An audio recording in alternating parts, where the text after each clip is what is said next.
వేయకుడి, మీ ముత్యములను పందుల ఎదుట వేయకుడి, వేసిన ఎడల అవి ఒకవేళ వాటిని కాళ్ళతో త్రొక్కి మీ మీద పడి మిమ్మను చీల్చివేయును. సో యేసు ప్రభు ఇక్కడ ఒక విషయాన్ని చెప్తూ ఉన్నాడు. ఏంటి అనంటే, పరిశుద్ధమైనది కుక్కలకు పెట్టకుడి, మీ ముత్యములను పందుల ఎదుట వేయకుడి. రెండు విషయాలను యేసు ప్రభుకు తెలియజేస్తూ ఉన్నాడు. ఒకటి ఏంటి అనంటే, పరిశుద్ధమైనది కుక్కలకు పెట్టకుడి, ముత్యములను పందుల ఎదుట వేయకుడి.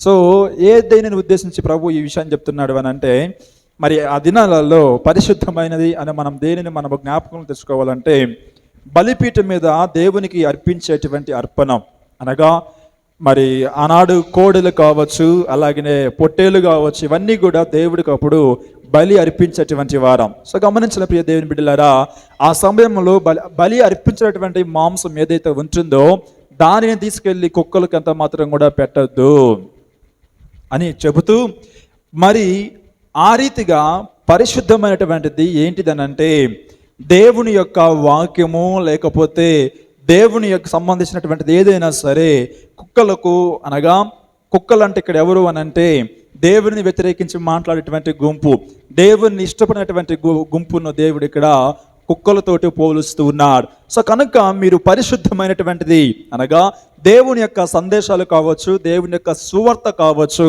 మీరు కుక్కల దగ్గరికి వెళ్ళేసి బోధించినప్పుడు, అలాంటి మనస్తత్వం కలిగి దేవుని వ్యతిరేకించేటువంటి వారి దగ్గరికి వెళ్ళేసి మీరు బోధించినప్పుడు ఆ బోధ ఏ రీతిగా ఉంటుందంటే, వారు వాటిని ఎంత మాత్రం కూడా అంగీకరించకుండా మీ మీదే తిరుగుబాటు చేస్తారు అని చెప్తూ ఉన్నాడు. తర్వాత, మీ ముత్యములను పందుల ఎదుట వేయకుడి. ముత్యములు అనేటువంటి మాటను ఎందుకు యేసు ప్రభు ఇక్కడ ఉపయోగించాడు అని అంటే, ఆనాడు ప్రవక్తలు కావచ్చు, లేకపోతే దేవుని యొక్క పేరిట వచ్చినటువంటి అనేక మంది దేవుని యొక్క సందేశాలు చెబుతూ ఉన్నప్పుడు వాటిని ముత్యాలతో పోల్చారు. అందుకే యేసు ప్రభు ఇక్కడ మెన్షన్ చేస్తూ ఏమంటున్నాడు అని అంటే, మీ ముత్యములను పందుల ఎదుట వేయకుడి, వేసిన ఎడల అవి ఏం చేస్తాయంటే కాళ్ళతో త్రొక్కి మీ మీద పడి మిమ్మును చీల్చివేయును. సో పందులకు ఏ ఆహారం పెట్టాలో, లేకపోతే అవి తినేటువంటి ఆహారం ఏంటో, వాటి యొక్క జీవన విధానం ఏంటో మీకు తెలిసినప్పుడు, మీరు అలాంటి సందర్భంలో ఈ ముత్యాలను తీసుకెళ్లి పందుల ఎదుట మీరు వేస్తే, ఆ పందులకు ఈ ముత్యాల యొక్క వాల్యూ ఏంటో తెలియదు కనుక వాటిని పాడు చేసి మీ మీద దాడి చేసే అవకాశం ఉంటుంది కనుక ఎంత మాత్రం కూడా ముత్యాలు తీసుకెళ్లి పందుల ఎదుట వేయొద్దు అని అంటున్నాడు. అనగా దేవుని యొక్క మాటలు లేకపోతే దేవుని యొక్క వాక్యము చాలా ప్రశస్తమైంది కనుక ఆ మాటలు ఎంత మాత్రం కూడా పందుల ఎదుట, అనగా సువార్తకు లోబడకుండా, మంచిని ప్రేమించకుండా, న్యాయమును ప్రేమించకుండా, నీతిని ప్రేమించకుండా ఉండేటువంటి వ్యక్తుల ఎదుట మీరు ఎంత మాత్రం కూడా దేవుని యొక్క మాటలను అందించవలసిన అవసరం లేదు. కొంతమందికి మంచి చెప్పి చెడుగా అర్థం చేసుకుంటారు. సో వారి బాగు కోసం మనం చెప్పినాం, అమ్మ ఇట్లా కాదమ్మా, ఇట్లా కాదయ్యా అన్నా కూడా అపార్థం చేసుకుంటారు, తప్పు చేసుకుంటారు, మమ్మల్ని ఇలా తిట్టినాడు అనుకుంటారు. వాళ్ళు మంచి చెప్తే ఏమనుకుంటారంటే తిట్టినాడు అని చెప్పి అనుకుంటారు కదా. సో స్కూల్లో ఈ రోజుల్లో, అంతకుముందు టీచర్ కొడితే భయపడి చదువుకుంటారు అని చెప్పేసి అందరికి ఒక ఆలోచన ఉండేది.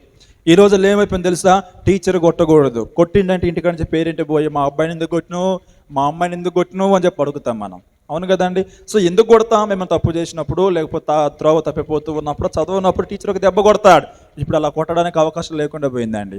సో గమనించిన ప్రియ దేవుని బిడ్డలారా, మంచి చెబితే చెడుగా తీసుకుంటూ ఉన్నారు జనాలు. ఇక్కడ కూడా యేసు ప్రభు చెప్పేటువంటి మాట, పందుల వంటి స్వభావం కలిగిన వారి దగ్గరికి వెళ్ళేసి దేవుని యొక్క ముత్యమైనటువంటి మాటలు మీరు వేయొద్దు, వేసిన ఎడల వారి మీ మీదకి తిరుగుబాటు చేస్తారు. ఈనాడు మనం చూస్తున్నాం అనేక మంది మతోన్మాదులు చేసేటువంటి పనులన్నీ కూడా ఇలాగనే ఉన్నాయండి. దేవుని యొక్క సువార్త మనం చెప్పడానికి వెళ్తూ ఉంటే వాళ్ళు తిరగబడుతూ ఉన్నారు, దేవుని దూషిస్తూ ఉన్నారు, దేవుని వ్యతిరేకించి మాట్లాడుతూ ఉన్నారు.